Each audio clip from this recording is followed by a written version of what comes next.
I earned my degree online at Arizona State University. I chose to get my degree at ASU because I knew that I'd get a quality education, they were recognized for excellence, and that I would be prepared for the workforce upon graduating.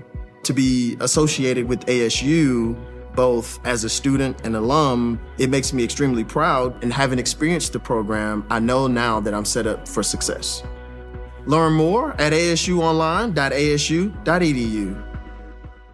If you're a podcast host, listen up, this one's for you. My name is Allie Jackson. I'm the host of Finding Mr. Height, a dating and relationship podcast that I've been doing for 4 years now, sharing my positive and practical approach to dating that's built on my own life experience. And I wanted to share another experience that I've had, my secret behind monetizing my show. It's called Red Circle, and I was just telling my colleague about how much I love their platform. With Red Circle, not only am I getting a seamless hosting experience, but I also love the support I receive in ad sales. It's not just typical ad sales either. It's targeted opportunities based on my show and my life. And the platform is super simple. You just set your preferences and Red Circle matches you with sponsors that align with your show. You can vet every opportunity and their platform gives you great analytics. More recently too, my Red Circle team has brought me opportunities outside of my podcast on social media to really augment the podcast partnerships, bring them full circle. I just can't recommend them enough. If you want to give it a try, go to redcircle.com to get your free trial. That's redcircle.com for a free trial. This is Jordan Grace, and you're listening to the Social Suplex Podcast Network. BWB, this is One Nation Radio. You better get it right.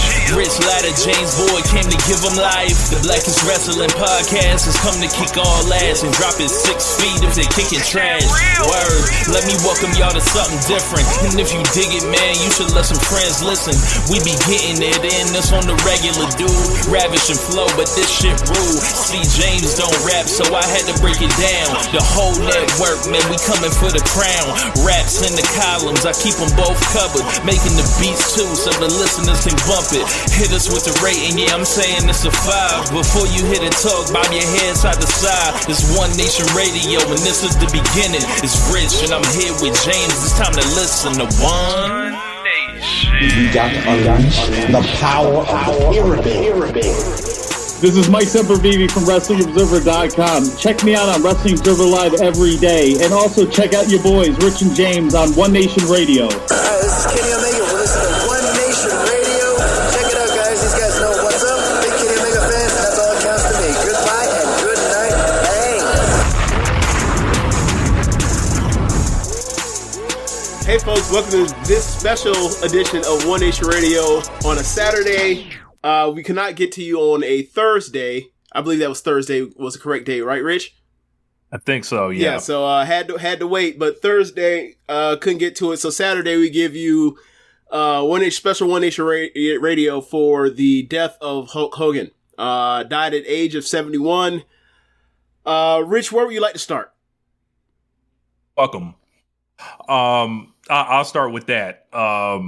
You know, I think it's a real dumb way that we have to talk about people, how they have to dress it up. Like, it's complicated. And, you know, everybody's trying so hard not to say the wrong thing when a piece of shit like this dies, you know, and people have memories tied up in these people. People are trying to work through how they feel and all this stuff. Well, I'm not here to do that today. You know, if anybody has called this Hulk Hogan shit down the middle, you know, for what the fuck it is, for a decade now, I feel like it's my time, James. I feel like I have the work and the receipts to stand on. Yeah. Yeah. His legacy is not complicated. Everyone has the same internet search history, or they can find the same things. People's feelings around celebrities are. And I think that's the distinction people miss when they do that as a cop out to, you know, hide from that part. Like, I don't know why people don't just come forward and be like, hey man, like, yeah, what he did was absolutely fucked up and I'm still going to miss them for X, Y, and Z. That's okay to say. But once you start saying, nah, we got to pretend that the shit he said, that, you know, that he disliked, that he hated people, right? Like, we got to ignore that. Nah, now you got to get the fuck out of the way.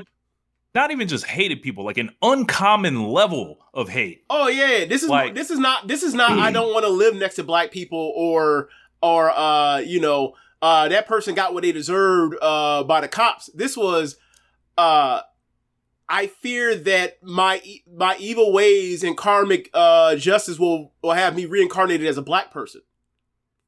Guess we gonna find out, right? Like maybe. Yeah, like that is beyond the pale of your typical standard racist. That's beyond the pale. So I don't know what people really want outside of just ignoring the obvious. He was dedicated, James, to the racism, just in a way where he wasn't even remorseful. Like, if you want to go through, he was just like, nah, I just can't help it no more. I just gotta be who I gotta be. And what turned out to be the last year of his life, this man doubled, tripled down in public. And so many people I've also seen try to take the cop out of, I'm celebrating Hulk Hogan, Terry Bollea, that's some other shit. No. This man wanted you to know when he was coming out at the RNC, when he was on Fox News, when he was doing all this stuff, he was there as Hulk Hogan. He was not there as a private citizen, Terry Bollea. Look, Hulk Hogan and Terry Bollea came together a long time ago. We know the deal with the Gawker trial. Apparently, Terry Bollea has a smaller penis than Hulk Hogan, but that's the only difference between the two. I was waiting to see who was going to use that joke first. These people have been one for a long time. Yeah. And this is why WWE decided to be in business with Hulk Hogan over and over and over. And they were protecting the legacy so they could sell it for years. He was always coming back. Yep. And he came back. They milked him and milked him and milked him till they brought his ass out there this year. And everybody was fucking confused on why he was booed. And also simultaneously proud of themselves, for him getting booed. Meanwhile, he's not that much different than, all the folks that were doing it, but he did do it in a way the last year where it was like, all right, bro. Like, he clearly made a turn towards, like, an audience. Like, this guy's a worker to the end. Like, he's going to find the audience. And, like, I don't even know if that necessarily was him, but he gave us more than enough evidence. I'm comfortable believing him for what he presented himself as. Yeah.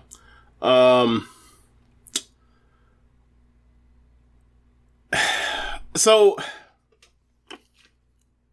where do you want to go aside from talking about like the discourse of people and the nonsense online of people reacting to his death? Like, if you want to feel sad for Hulk Hogan dying, like, and there's a part of your childhood is gone and that makes you feel bad, I get it. I'm just not with the, we're just gonna whitewash the vile shit that he did. We're not going to whitewash like him being, him ruining the chance for wrestlers to unionize, right? That was a thing. We're like, amongst other things. It's time to grow up. I say to them people, it's time to grow up. Like, he ain't the first person that died. He ain't going to be the last. Life going to go on. And he's also not the first person that's going to die that ain't all sweet either, right? Like, there are plenty of people. Look, every single president we ever had was a war criminal. I'm sorry. Like, that's how that works. You don't need to sugarcoat any of this shit.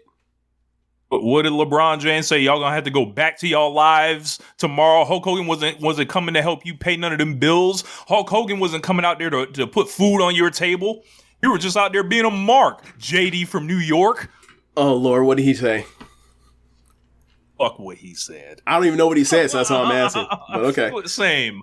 I'm sure it was some bullshit. Clip it up. Send it to him. But, yeah, man, it's interesting. Because, like, under any metric, Hulk Hogan is one of the greatest, most impactful professional wrestlers to ever live. Right. Look, we're not gonna talk about whatever, like, working style, like his matches, whatever. It doesn't really matter. There were things that Hulk Hogan had that he figured out a way to work the audience and work promoters. Like, he's a master of the craft. Like, just completely figured the business out, in and out. Obviously put himself in a position to never lose. Also was generous with it. He would always bring his homeboys along, was getting people paid and stuff like that. There are good things to say about Hulk Hogan, right? But I don't quite want to get to them yet. Is that fair? Like, yeah. given what I've seen online, and most of it being, people like this battle for like who has what's on the first paragraph of his obituary, and it's like, have we gotten so lazy, like as a culture, to where now it's like we can't read 3 paragraphs; it has to be only 1 paragraph, and we out. So like now people are fighting for what's basically gonna be chiseled on his tombstone in a way. Or like virulent racist, or like, quote unquote save pro wrestling. And it's like, it's both. It's both. Combination. Like, I don't know why it's so hard to just say combination. I just don't. And I don't even know about the saving pro wrestling part, because pro wrestling that's not true. That's not true at all either. That's another part. Like, correct. Pro wrestling was around more popular before Hulk Hogan around the world than after Hulk Hogan. Like, and I'm not putting the expansion of WWE on his shoulders as he ruined pro wrestling around the world as far as selling tickets. Honestly, a lot of them promoters are out here scamming people and they good hard earned money anyway. So I'm not really going to put that on at the feet of Hulk Hogan. But what I am saying is, like, if there were no Hulk Hogan, like, pro wrestling still went national. It just wouldn't have went as national and been as successful. But like, it would have always been around because it was around before he was around anyway. Like, I think the thing about him that I guess people, if you wanted to talk about it, is like, it's kind of like the Jordan thing, right? It's like right place, right time, right star. And it's all the perfect timing goes. Like, this happens in music all the time, where it's like, you hear a song and you be like, wow, this song should be a bigger thing. And it's like, why does song X or Y or Z connect and other ones don't? Is like, this is the timing. And Hogan came along, to WWE at the right time. It's not like he wasn't WWE before. He did that before. It wasn't nearly the same thing. So yeah, like, it was the right time. Cause like, if that Hogan stuff, as we saw in the 90s, if Hogan came around 10 years later, he wouldn't have been as big a star, because people would have been post the patriotism. People would have like, oh, we're sending our kids off to fight in the war in the Middle East again. Or not again, but for some shit that we don't really like. Desert Storm was a thing that changed a lot of people's minds in the 90s. So yeah, man, like, it just perfect timing. And so many people that, and I think we have a kind of unique relationship and outlook on how Hulk Hogan is received, because we grew up in, a community largely that he lived in. Like, we always saw Hulk Hogan around, Clearwater, Florida, driving the big yellow truck. He used to shop in the stores I used to work at or whatever. I have personal experiences with Hulk Hogan. Yeah. Like, to where some of them were kind of awkward, but it was like, all right, he's a celebrity, he might want to be left alone or whatever. But, it's whatever, he was nice enough, but it wasn't like he was, he wasn't all the way there. It's like, I could have just like, saved my time on that. Right. But we seen, like, I've gone to the mall and ran into his kids before. Like, he was a huge, like, part of Clearwater, Florida for the past 40 years or so. Yeah. Or his whole life. That's where he's from. Yeah, like, it's not weird, but, like, it's kind of just, like, so my granddad used to work at a dealership in Clearwater, and, like, knew I was a huge pro wrestling fan or whatever else. And, like, Hogan was a kind of celebrity to where, like, everyone knew where he lived in this area. Everyone knew where he lived, right behind the fucking hospital in like, off of Alt 19 and in Clearwater. Like, my granddad, when he would sometimes, every blue moon, would take me to the dealership, the family's dealership that he worked at. It would take me to their house, because their house was next to theirs, and he'd be like, oh yeah, that's Hogan's house. And he would take me out there just to see Hogan's house. Like, that's the kind of like, that's another part about it. It's like kind of weird, like, or not weird, but like surreal. Is like, Hogan was that level of star to where, like, if he had lived out in LA or whatever else, or Brentwood, or, like all the celebrities do, or Calabasas, he was the king of the world here. Right. People, it's all one of those things where, like, he would have been flooded, even, paparazzi, all that kind of stuff for a long stretch of his life would have been around. But he's in Clearwater, Florida. Everyone knows where he lives. He has that gigantic fucking house on the water. And, like, it's just, like, it's strange to hear that, like, yeah, he lived, like, less than a block away from a hospital and he fucking died. and died inside the hospital he lives a block away from. That's nuts. Yeah. Yeah. So and just yeah. It's like I start thinking about like the last 10 years or so to move it back, and we're probably gonna be all over the place here because there's a lot to kind of process here. When I heard he died, I had the weirdest feeling. It was like nothing. Like I felt nothing. It wasn't like no sadness, no tears, no reflections. It was just like I think I put on YouTube. They're doing like a best Hulk Hogan matches thing. I watched like a couple minutes of it, but I was like, whatever. Like I divorced myself from Hulk Hogan a long time ago. Like and like the last 10 years, like, and I'll tell people on this thing, like we talked about all the different things when they would bring them back. And you remember in 2018, they brought him back to talk to the locker room. Yep. I don't know if I've ever said this on the show, but recently, like I spoke to somebody recently who was in that locker room. That story's out. Go ahead. Yeah.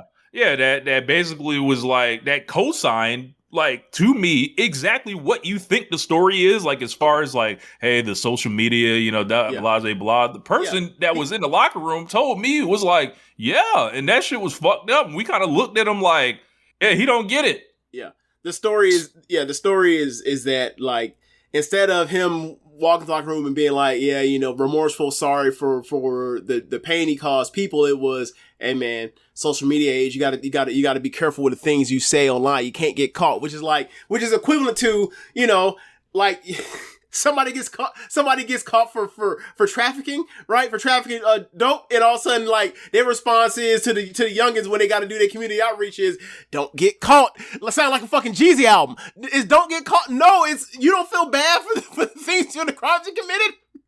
Like damn. So yeah, man, it's as you mentioned, like, for me, Hogan, it was right for me with Hogan when all that stuff came out or whatever, because it was so beyond the pale of just your standard typical racist thing that a random white person says or gets caught saying or whatever else. Totally beyond the pale. I think it's important to also note that a lot of people were willing to hear him out and be like, all right, you go ahead and tell us, give us this like something like, we will listen to you. We hope you do the right thing because we would love nothing more than to keep celebrating you. I was one of those people. We would love nothing more than to keep celebrating Hulk Hogan or whatever if he could come out here and do the right thing, in a lot of people's eyes. And then it just never felt that way. Like, and there are places where he issued like pseudo apologies, but it never kind of felt like the way that everyone was looking for, because like, the further he went on, he was just like, I'm a double and triple down because he sees a certain amount. Yeah, I think he's doing the numbers on this, right? And he's like, there's much more of these people than there are of these people. And they seem to not want me to take it back or whatever. So how I'm going to keep this thing going, and with WWE and with the sponsors say I'm good to come back, we're just going to let it die. And I'm going to treat it like everything else. But the thing is, while he let it die, he thought he let it die, everyone else kept it alive. And I credit myself in this. I credit, a lot of other podcasters that jumped on his head. Like Righteous Reg has jumped on his head for years. Phil Lindsay has jumped on his head for years. Ibu has jumped on his head on their stream. And, it has been just this thing that nobody wants to acknowledge or discuss, because they get so in their feelings over this. Like, remember when the thing with the Roman Reigns, amount of days in the championships, and people were trying to say, you can't do this because of Hulk Hogan, and tightening their booty cheeks for that. And we're like, are you fucking kidding me? Right, because Hogan wasn't even the record is Bruno. Right. Like, Hogan's record is 3 years. Bruno's is like damn near 8. Yeah. It was always dumb. Yeah. It was dumb, bro. And then like, it's just like nobody cared about how we felt about these things. And I say we, of course there are coons and several other people that don't, subscribe to the things I'm necessarily talking about, right? And that's fine. But has Cheeseboard responded yet? I don't follow his social media, so I would have to look that up. Okay. But this thing with Hogan is just, I think for the last 10 years, hung over him in a way that I don't think it's hung over anybody else, because there are plenty of wrestlers with racism stories and stuff like that. But the Hogan one just kind of feels like there's something else to it, because he then got adopted fully into MAGA, like, you know, with the RNC stuff, with the Trump stuff. And it went off on a way where it was like, nah, it's not just a political donation. It's not just, you know, then you just got to look back at his whole life and then be like, damn, was the entire Hulk Hogan thing just like, you know, the way we took it in, like, this was bullshit. And they're so aligned, meaning Terry Bollea and Hulk Hogan. How do we separate them? I mean, for me, like, there's not much of a separation to be had. Like, it's the same thing when it comes to Vince McMahon and the sex pest stuff, right? It's like I don't care about the Mr. McMahon character. Like, if anything, the Vince McMahon has control over what Mr. McMahon says, right? Like, this isn't some Jekyll and Hyde shit where, like, he can't control himself and he morphs to someone else. Like, get the fuck out of here. He's not bipolar. Or, I'm sorry, I don't know what he's actually diagnosed as. I'm sorry, I'm not a doctor.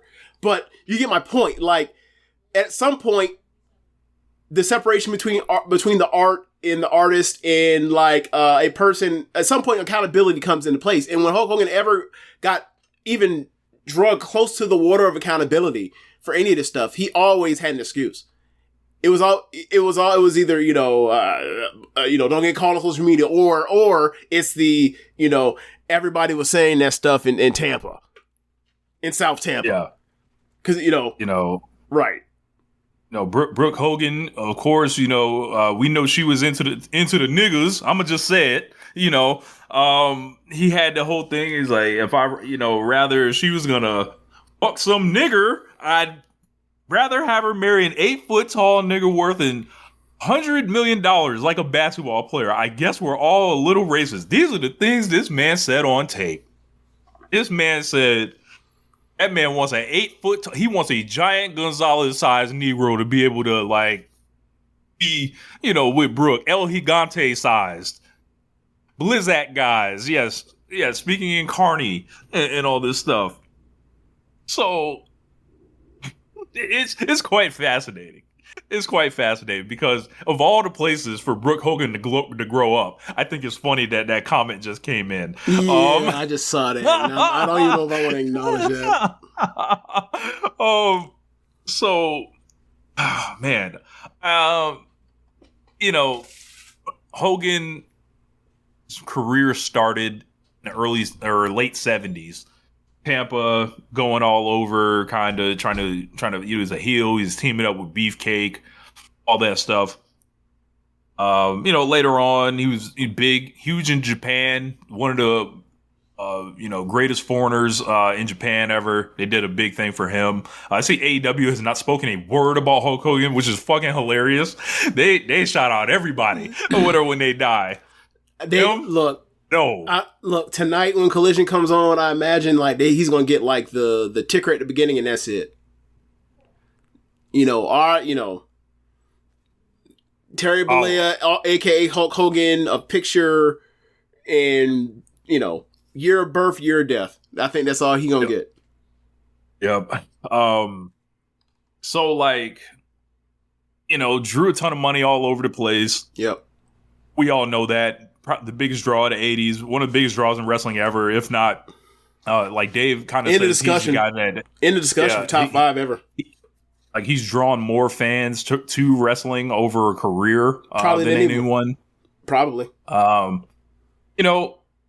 WCW, a big part of the Hogan ethos was him leaving WWE, because that's how I was introduced to him. Like, I knew about him when I was a little kid or whatever, but when I started watching wrestling was 1995. So he was already in WCW, but he was on a hiatus, so I didn't really see him or whatever.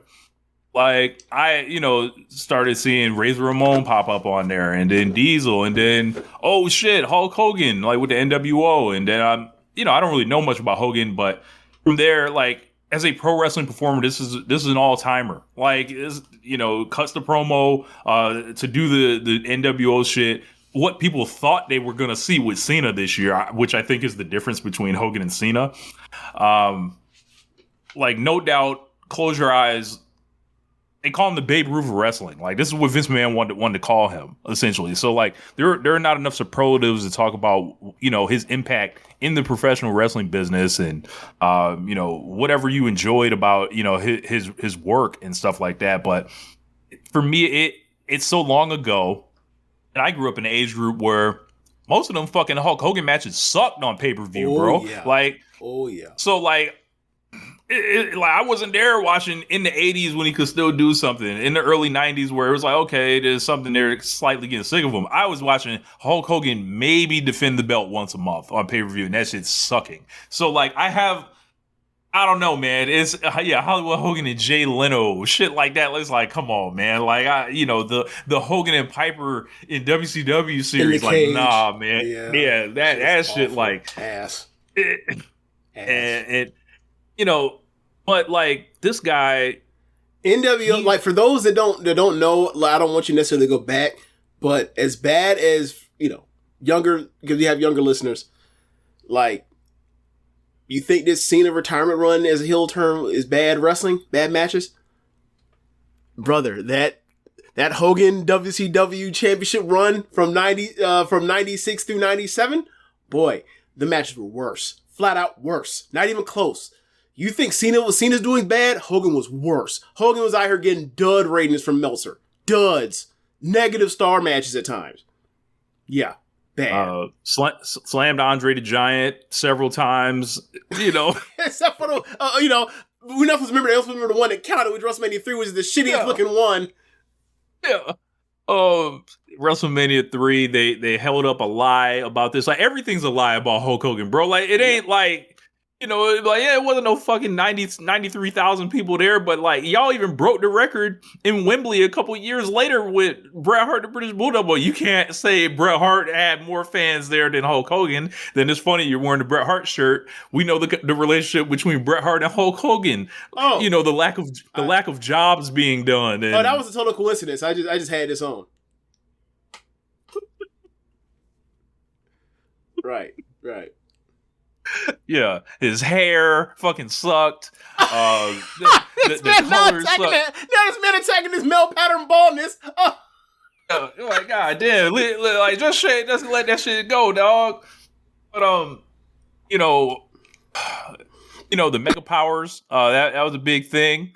You know, the whole storyline, Hogan, you know, ultimately, you know, when you grow up, you look at that storyline, yeah, Hogan was a fuck nigga. Like, that's kind of just what everybody kind of assumed.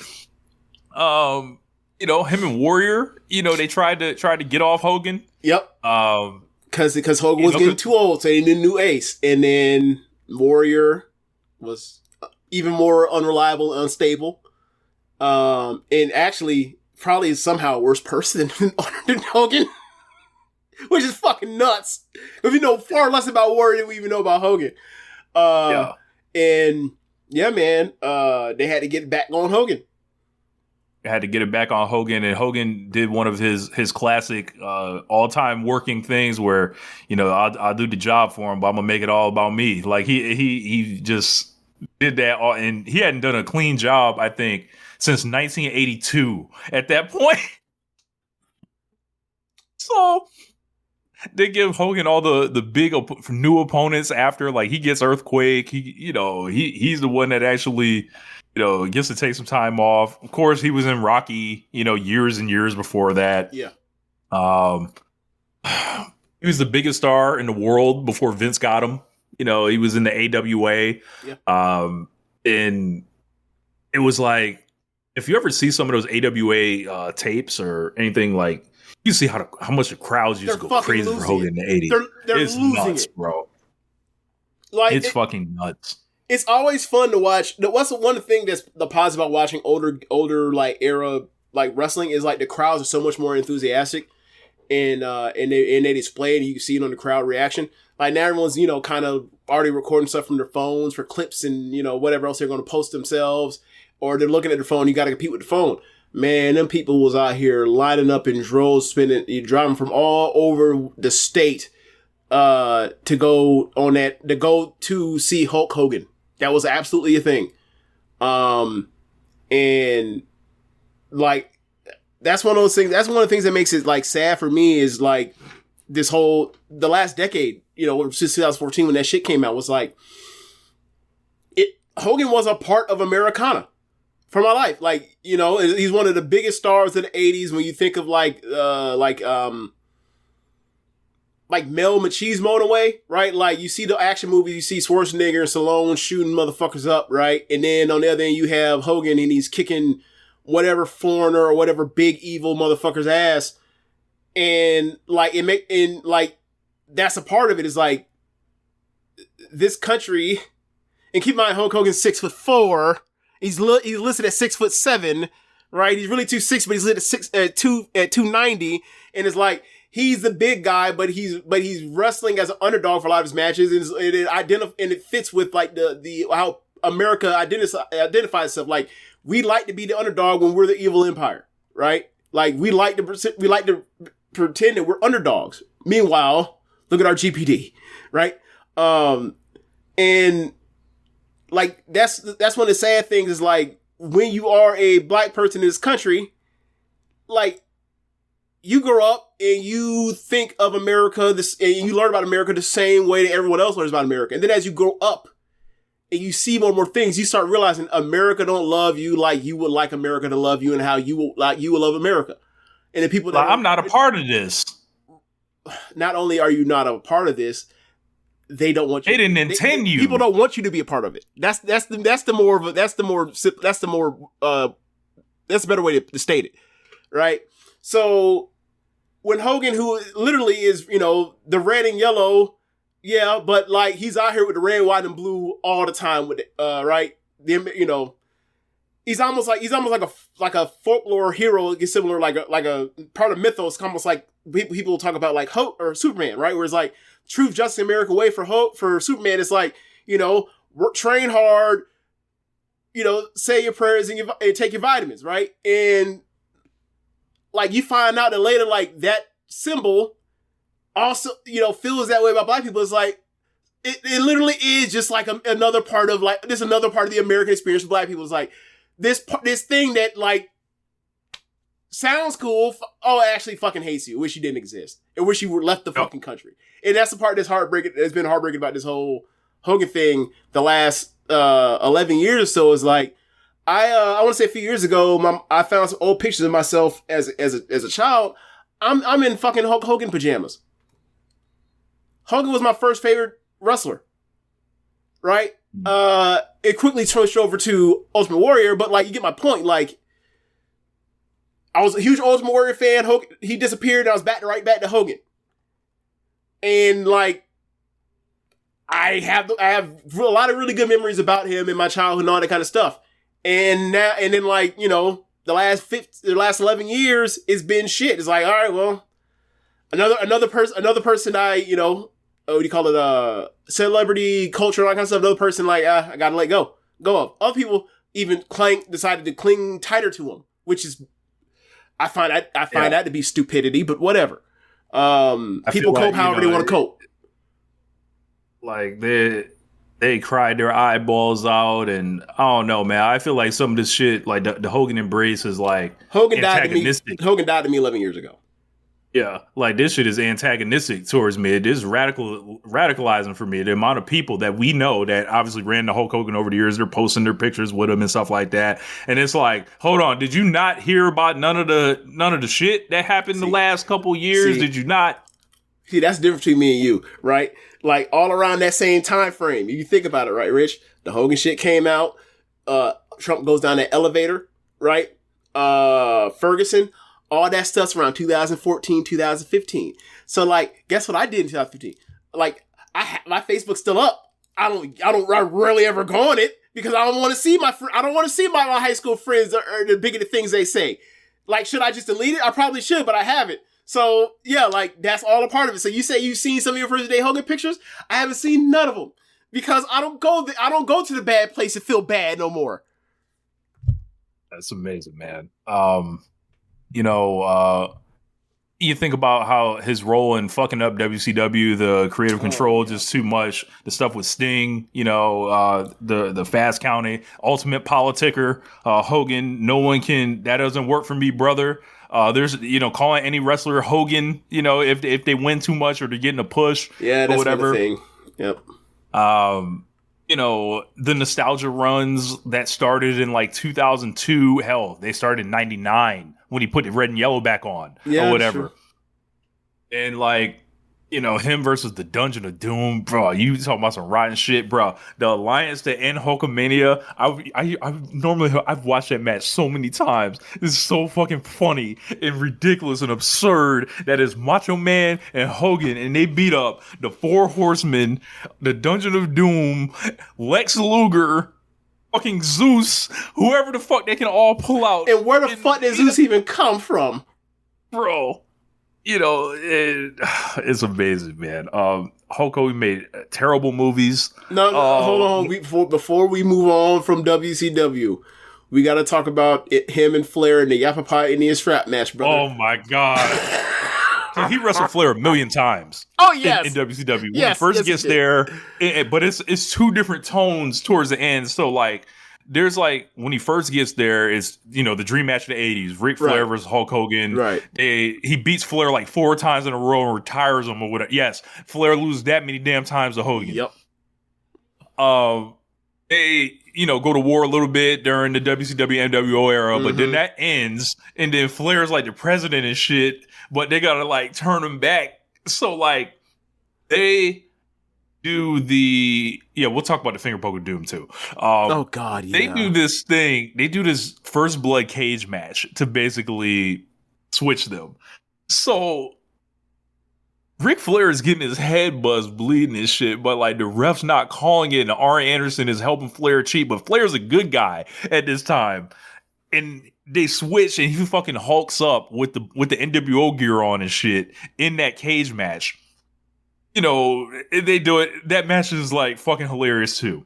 But then it leads to them further feuding. Hogan's back in the yellow and red, and then Flair's back, wearing the blue, all that shit, and then take it away.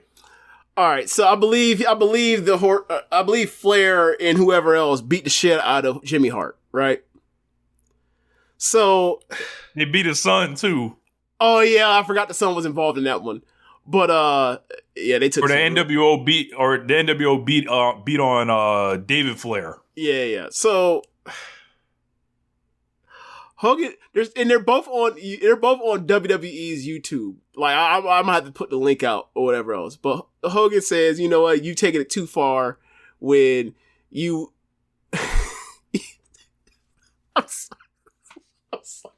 I'm going to summarize what he said, and I'm going to get to the actual exact quote, which is fucking absurd. This man, basically, there's 2 different promos. The first one is he has signed releases on his wrist, about his bad wrist, because Hogan has a cast on his wrist, and he says, "I have signed the proper releases or whatever else and waivers so that I can take this match." I'm gonna box you in legally, so you have to wrestle me. So then I think he beats up Jimmy Hart, and he says, "You cross the line when you touch Jimmy Hart." And like when I was in the ambulance going to the hospital with Jimmy Hart, he said to me one thing, "Yappa Pie." Now keep in mind, the name of this tribe he's naming, they're not actually called Yappa Pie. I think they're named Navajo, actually. But he keeps going with it. The Yappa Pie. So he says that he is going to. He has 2 belts. He has 1 belt. He's gonna call out to strap master Jimmy Hart for Indian punishment strap number 1. He pulls out one of the weight belts, and he plays the strap master. Yes. What? He called him punishment strap master Jimmy Hart. He grabs the lighter. Keep in mind, this is just a weight belt. This is the smaller weight belt he has in his hand. He proceeds to then start swiping or hitting lashing the concrete beneath his feet, right? And he says, that's the first one. He said with his wrist, He said he's gonna lose some flexibility to be able to swing it, but he's gonna still make it work. I'm probably conflating both of these two interviews that were put together and clipped together. Bear with me. So then he says, and he's gonna scream at Hal, and by that point in time, and he's gonna have Flair begging for mercy, and at this point in time, that's when he will reach out to Punishment Strap Master Jimmy Hart for punishment strap number 2, and that's when the harder leather gets to going, right? And he says that he said, as you begin to cry, you beg, you scream, and you plead, and as your hide starts to peel, and then you start to expose the pink meat. That's when my eyes will roll. That's when I will transform from Hogan to Hollywood, and I will never stop. It is the most absurd promo I've ever heard in my life. Like the level of what do you call it? This is beyond Tumblr talk, right? This is beyond. Like this man just wrote full on like 50 Shades of Grey in that promo, and it somehow it just went over people's heads, or they just let it go, and the unintentional comedy beyond compare. This man said, I will skin your hide off and I will expose the pink meat. I fucking die every time I hear him say that shit. I play that shit maybe once a year or every 2 years because it's just so fucking hilarious. But bro, it's yeah, man. Indian strap match. That's all time promo of ridiculousness from Hogan, and that's another part about the Forgotten Hogan. Hogan's an all time promo.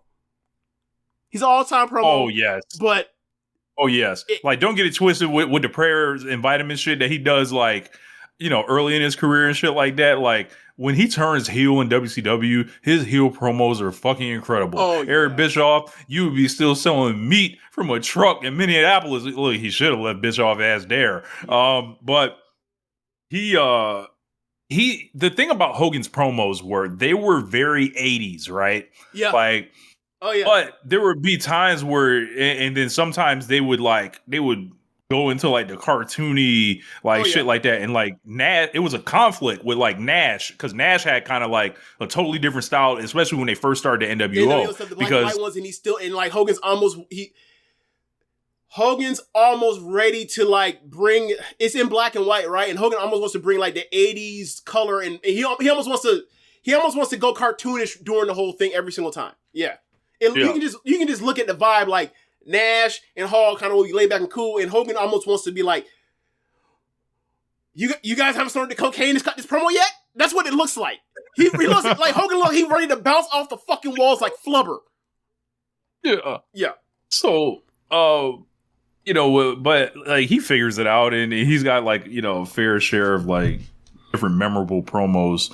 But man, he comes back to WWF after, or also he's responsible for like finger poking doom and shit in WCW. Yeah. Just among the trash that was coming out of there at that time, just kind of ruining everything. Does a huge match with Goldberg, a couple months before that.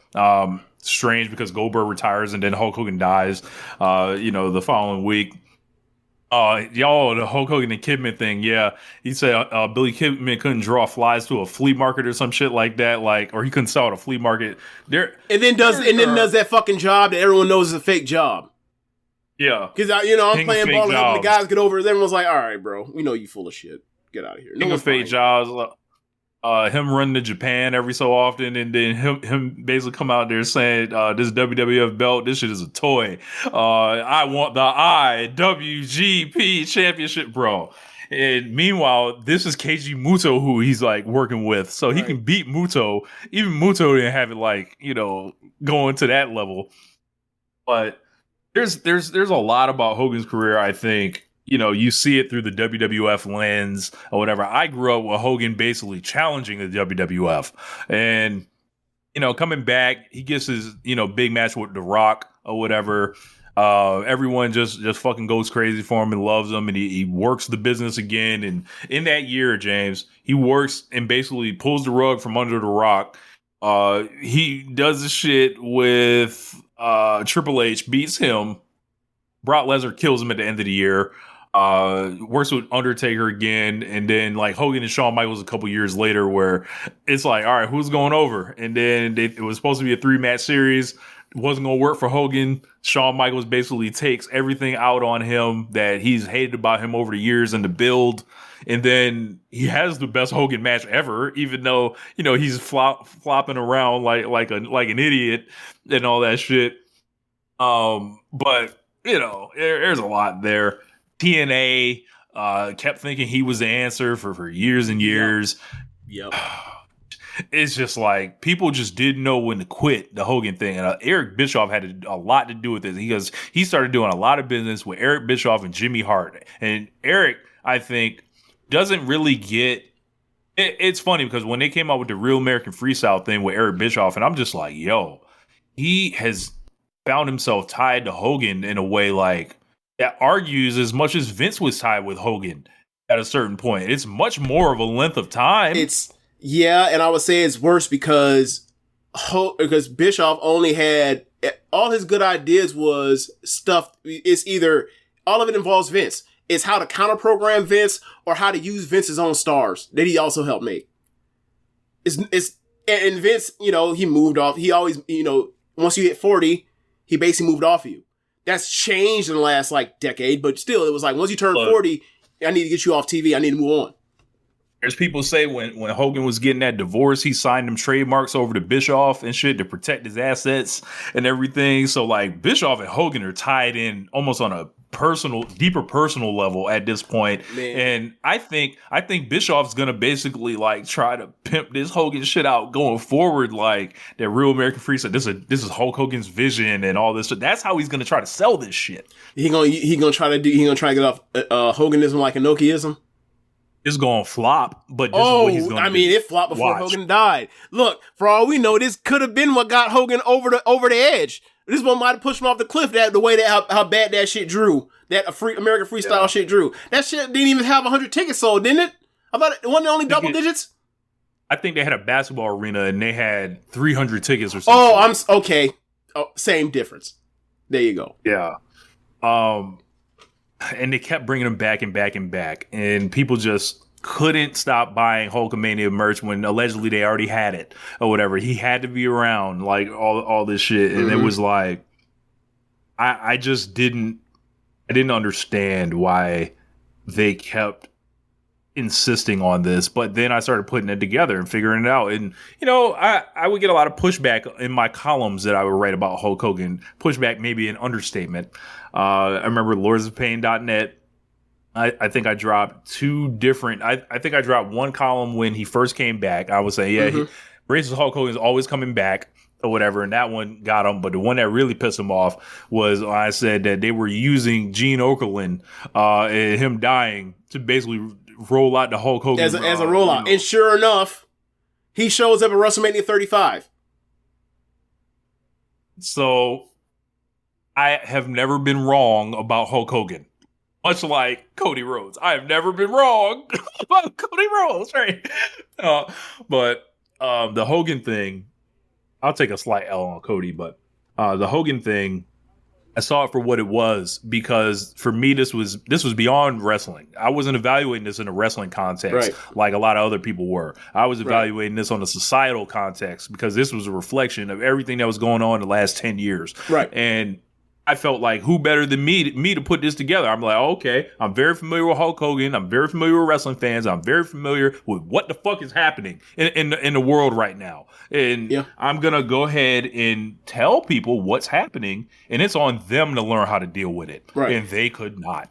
Right. And that's the thing that of why it's also frustrating when it comes to these conversations. When people want to throw in their 2 cents that isn't informed. It's like, okay, you're looking at it through a lens that is, 2 inches wide. I'm looking at the whole world. And when people talk about, somebody commits a racism, right, somewhere in whatever section of life, they want to then confine it to that particular sector, right? And it's like, no, this racism thing is a people problem. People are in everything. when cops fuck up, it's not because copping is inherently, even though it has ties to the legacy of racism, like it's not inherently that. It is the people have been indoctrinated into racism, and then they take a job that leads them to then do stuff like that. Like, it would be the same thing as if somebody was flipping burgers for you. Like, it permeates everywhere in the air. Like, so when you were saying that, they're like, oh no, it's an isolated thing. It ain't isolated. This is the world. Wake the fuck up. Hulk Hogan, notorious all-time liar. I gathered some of his greatest lies. You know, who can forget the time he put 200,000 in the Budokan Hall? Now, correct me if I'm wrong, but don't Budokan Hall fit what, 10,000 or 16,000? Which the number? It's like 16,000. There you go. I always, yeah, because I mix up Sumo Hall and Budokan Hall's capacity, but it can't fit in no damn 200,000. I know that for sure. I've been to that building. No, absolutely not. He claimed, that he wrestled 400 days in a year when the time changed to Japan. Of course, who can forget that he was supposed to be the bass player in Metallica? Lars basically said that they've never even met him. Said he got offered the lead role in the movie The Wrestler. He was a real life badass who beat up 8 guys in a bar. Yeah, right. What when do we get to WrestleMania 3? We getting there right now. Okay. He said he once claimed that he broke Andre the Giant's back during the body slam.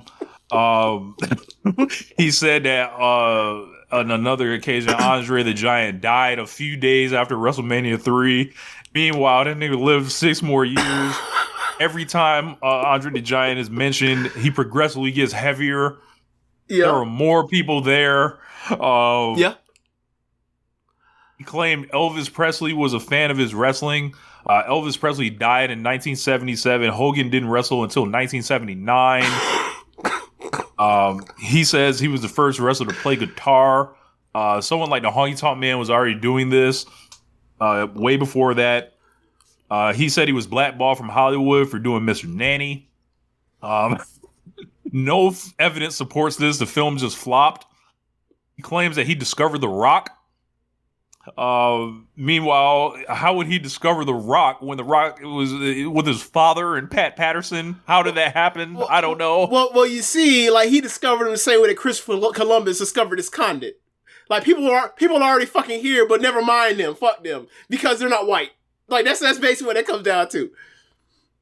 He turned down the George Foreman grill. But he said that the only problem was he didn't answer the call first, and it went to George Foreman. I will say this: the story. Okay, I'd like to believe that one because the story is hilarious. He says that the person came to him with 2 ideas: the Foreman grill or this shake mixer, or this shake mixer or whatever else, and he said he couldn't get the call, so he ended up going with this shake mixer that fucking sucked, and then Foreman ended up making millions of dollars instead of him. I'm okay with Hogan out missing out on some millions of dollars in this case. I'm okay with this story being true, or pretend this story is true. I'm okay with it. He claimed he knew Bret Hart was going to get screwed by Vince McMahon. He was not in the company involved with the angle or anything. He says he created the concept of the NWO. No. Right. They claimed that he slammed. No, let's go further into that. The third person was supposed to be Sting, and then they pivoted to Hogan. Said he partied with John Belushi after WrestleMania 2. John Belushi died in 1982. Before there was WrestleMania 1. Correct. He once said that he was going to be involved with UFC 1. What the fuck would Hulk Hogan have done at this? I don't know. At the end, they all linked up with MAGA, so, Yeah. But, yeah, this guy. There are tons and tons and tons of Hogan lies everywhere. Oh, yeah. Everywhere. I mean, and I'm sure I'm leaving some out. Oh, I mean, we talked about one earlier when he said that Hulk Hogan has a blank size, or sorry, Terry Bollea has a normal size penis, but Hulk Hogan has like a 12-inch penis. That he said that in a courtroom. Yes, he said that is in public court records transcripts. You can pull that up on the docket and find him saying that. I'm seeing some other ones. Hulk Hogan rejected dinner invitations from Madonna and Cher. Yeah, all right.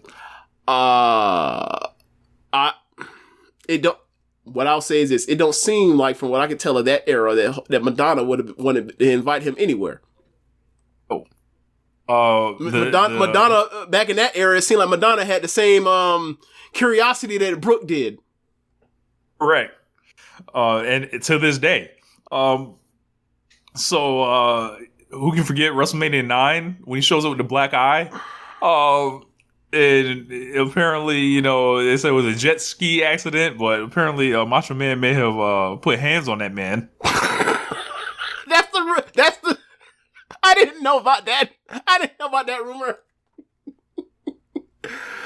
Oh, man. He said he faced Brock Lesnar after his UFC run in different stuff, and it's like, no, you didn't. Here's another one. Oh my God. Hulk Hogan claimed he was with Kerry Von Erich before his death. Jesus. What? Christ. So I never heard about that one. So the story on that, he's claimed to be one of the last guy. He said among his stories of 1993, Hogan is claiming he sat on a plane to Japan next to Kerry Von Erich in February. Just 72 hours later, Von Erich took his own life. The problem with this is Kerry's last match was in Dallas 6 days beforehand. Given he was facing possible arrest charges, Kerry flying to Japan made no sense. So why would Hogan claim he was with the guy before his tragic end?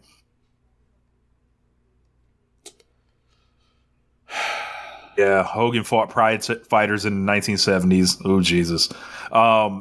Hogan wanted to turn heel in 1990. That's another good one. And he was going to call himself Triple H. What was H going to say, for Hollywood? Yes. Okay. This is another good one. Tatsumi Fujinami tried to shoot fight him and win the WWE title. Someone said he was defending the WWE title on the tour of Japan in 1985 and faced Tatsumi Fujinami. According to Hulk, Fujinami tried to shoot on him and steal the WWE title, forcing Hogan to fight for real to keep the belt. There is zero evidence this was the case, and New Japan would go after WWE like that. He also claimed in his 1983 match with Antonio Inoki that Inoki almost died and was brought back by CPR, and Hogan had to flee Japan to escape the Yakuza. So somehow he came back many times over the years. Oh my God! Oh, I also found out that story about him getting broken to the business, leg getting broken. That was fake.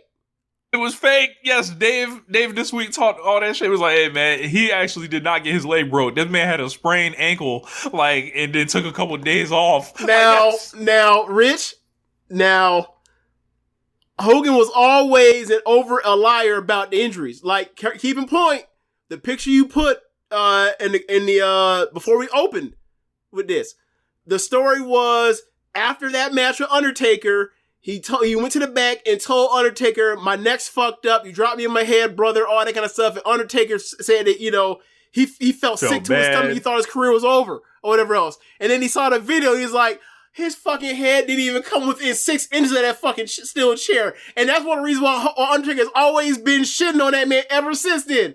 Like, bro, and the reason Hogan did this or whatever was to basically cover for him, to make him look tougher in losing the championship. This is why he said these things or whatever. Did you hear about the one? He's working the boys. That's why he's working the backstage locker room. I know. Did you hear the one about the Make-A-Wish kid? No. Okay. So Hogan obviously has done a lot of work with Make-A-Wish over the years and shit like that, right? Oh, God. But he says, and he recorded a song about a Make-A-Wish child in SummerSlam 1992. And he was there, before that. There's only one problem with that, James. Hulk Hogan was not on SummerSlam 1992. He was not there. Yes. He said the New York Yankees and the Cincinnati Reds scouted him. He had a 714 Little League batting average. The Yankees nor Reds have never claimed to have ever scouted Hogan.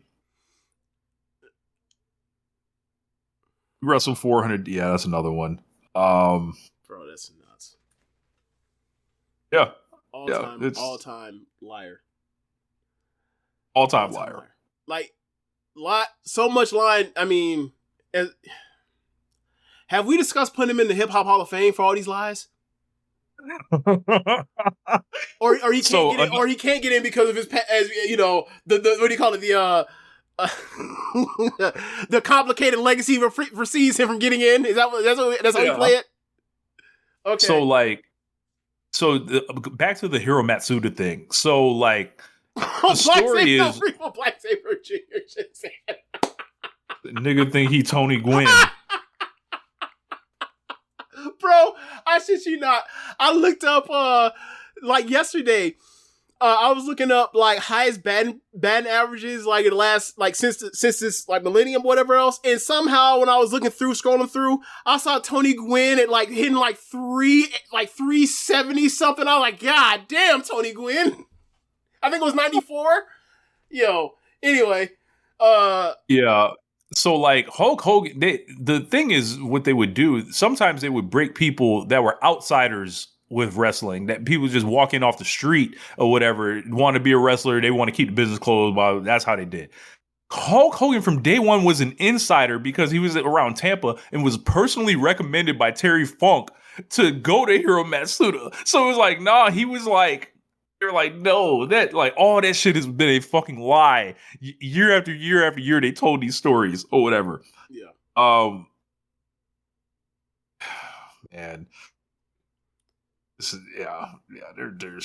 There's so much. I mean, look, we could be on here another 15 minutes trying to find Hulk Hogan lies. There's so much. Of course, he did not do steroids. He said only what fucking show was that he did? Arsenio Hall show, Lying to a Black Man. Yeah.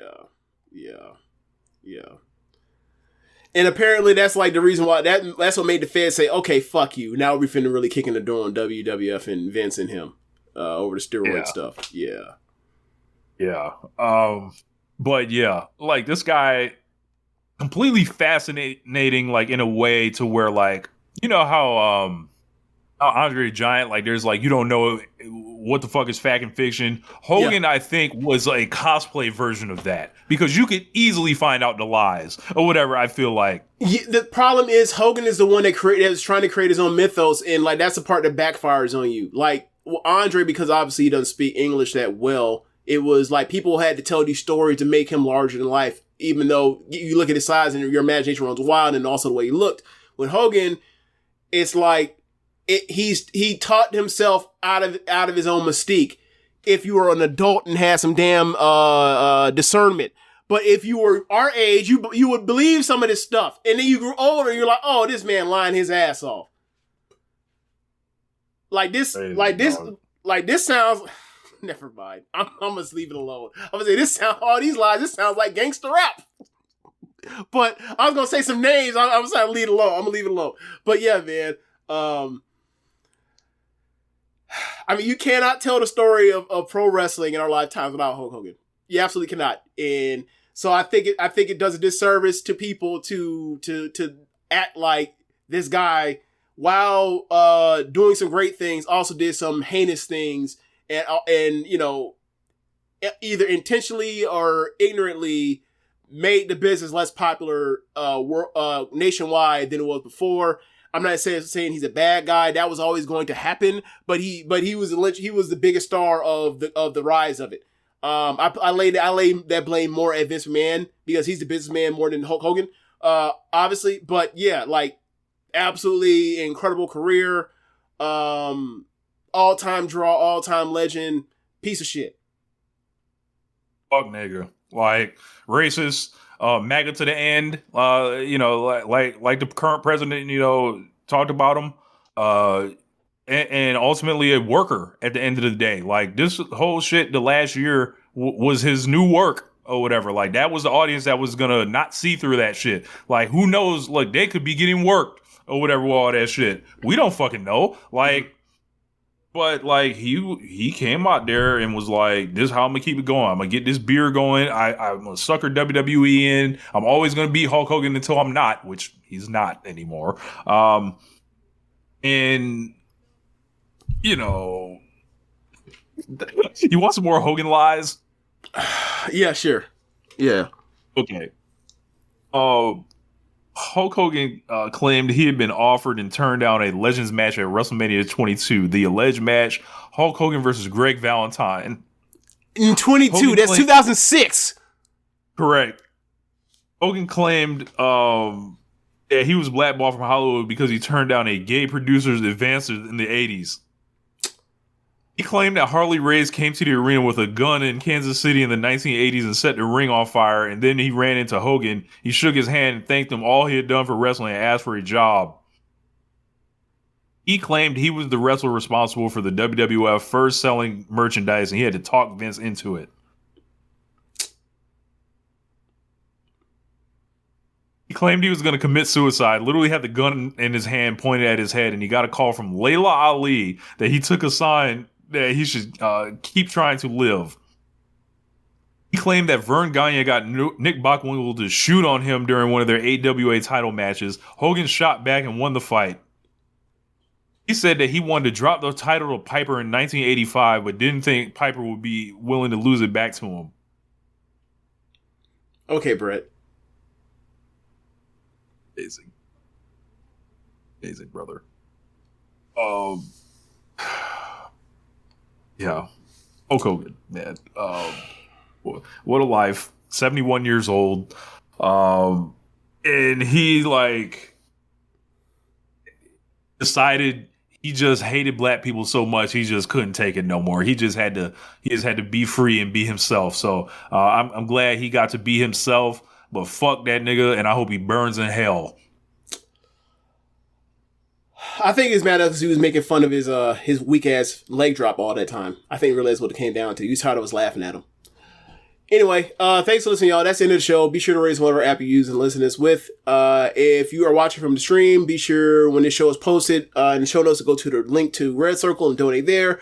And also check out our store in Chop Tees. The link will be in the show notes as well. And be sure to listen to other shows on the network. Besides One Nation Radio, you have Keepin It Strong Style, All Things Elite, AEW Match Guide, Wrestling, Art with Chris Things, MCWE Adventure, the Trish and Sarah Wrestling Podcast, and Tunnel Talk. Thanks for listening, y'all. Later. When it came crashing down, it now hurts inside.